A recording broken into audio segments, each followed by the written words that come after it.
હવામાન શાસ્ત્રી અંબાલાલ પટેલે રાજ્યમાં વરસાદનું જોર વધશે તેવી આગાહી કરી છે। 3 થી 6 જુલાઈ સુધી ભારેથી અતિભારે વરસાદની આગાહી ગુજરાત માટે કરવામાં આવી છે। 6 જુલાઈની આસપાસ ઉપસાગરમાં બીજી સિસ્ટમ બનશે। 10 જુલાઈ સુધી અનેક વિસ્તારોમાં અતિભારે વરસાદ પડશે, જેમાં ડાંગ, વલસાડ, સુરત અને નવસારીમાં અતિભારે વરસાદ પડશે તેવી અંબાલાલ પટેલે આગાહી કરી છે। આ ઉપરાંત વડોદરા છે, ખંભાત છે, બોડેલી છે, મહીસાગરમાં પણ અતિભારે વરસાદ પડવાની આગાહી વ્યક્ત કરવામાં આવી। પંચમહાલ, તાપી, નર્મદામાં પણ ભારે વરસાદની આગાહી, તો અરવલ્લી, સાબરકાંઠા અને મહેસાણામાં પણ ભારે વરસાદ થવાની સંભાવના અંબાલાલ પટેલ દ્વારા વ્યક્ત કરવામાં આવી રહી છે। આ ઉપરાંત પાલનપુર, કાંકરેજ, થરાદમાં પણ ભારે વરસાદની શક્યતા છે। સાણંદ, ધોળકા, લીંબડી, સુરેન્દ્રનગરમાં પણ ભારે વરસાદ રહેશે।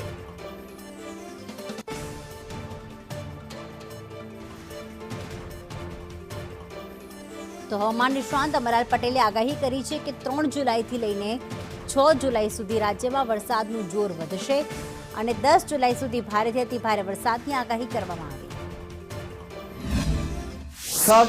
આ 30 તારીખમાં પણ ઘણા ભાગોમાં થવાની શક્યતા છે। કેટલાક ભાગમાં ભારે વરસાદ થવાની શક્યતા છે।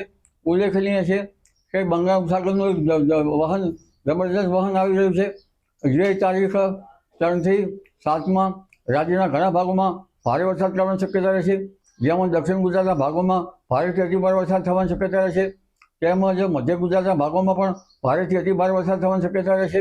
પૂર્વ ગુજરાતના ભાગોમાં પણ ભારેથી અતિભારે વરસાદ થવાની શક્યતા રહેશે। તાપી, નર્મદા, વિંધ્યના ભાગોમાં પણ ભારેથી અતિભારે વરસાદ થવાની શક્યતા રહેશે। આ ઉપરાંત લગભગ પંચમહાલના ભાગો પર, મહીસાગરના ભાગોમાં પણ ભારેથી અતિભારે વરસાદ થવાની શક્યતા રહેશે। આ ઉપરાંત લગભગ જે ઉત્તર ગુજરાતના ભાગો, બનાસકાંઠા, સાબરકાંઠા અને પાલનપુર વગેરે ભાગોમાં પણ ભારે વરસાદ થવાની શક્યતા છે। કચ્છના કેટલાક ભાગોમાં ભારે વરસાદ થવાની શક્યતા રહેશે। ઉત્તર સૌરાષ્ટ્રના કેટલાક ભાગોમાં ભારે વરસાદ થવાની શક્યતા રહેશે। સુરેન્દ્રનગર, લખતર, હળવદ, આ ઉપરાંત લીંબડી, ચૂડા, વઢવાણ, જોરાવરનગર વગેરે ભાગોમાં પણ કેટલાક ભાગોમાં ભારે વરસાદ થવાની શક્યતા રહેશે। અને ત્યાર પછી બીજું વહન પડે બંગાળ ઉપસાગરમાં ઉપરી આપતા તારીખ 7 થી 10માં પણ રાજ્યના કેટલાક ભાગોમાં ભારે વરસાદ થવાની શક્યતા રહેશે। કેટલાક ભાગો જળબંબાકાર બની જાય એટલે નદીઓમાં પૂર આવવાની શક્યતા રહેશે। નર્મદાના સાવ વિસ્તારમાં ભારે વરસાદ થતાં નર્મદા બે કાંઠે થઈ શકે। સાબરમતી નદીમાં પાણીનો આવરો આવે, તાપી નદીનું જળસ્તર વધે, કાવેરી નદીનું જળસ્તર પણ વધવાની શક્યતા રહેશે। એટલે વરસાદની એક પછી એક સિસ્ટમમાં સક્રિય થશે। જોકે તારીખ 15 જુલાઈ સુધી તો ચાલુ રહેશે, પણ વચ્ચે ક્યાંક વરસાદનું પ્રમાણ ઓછું થશે।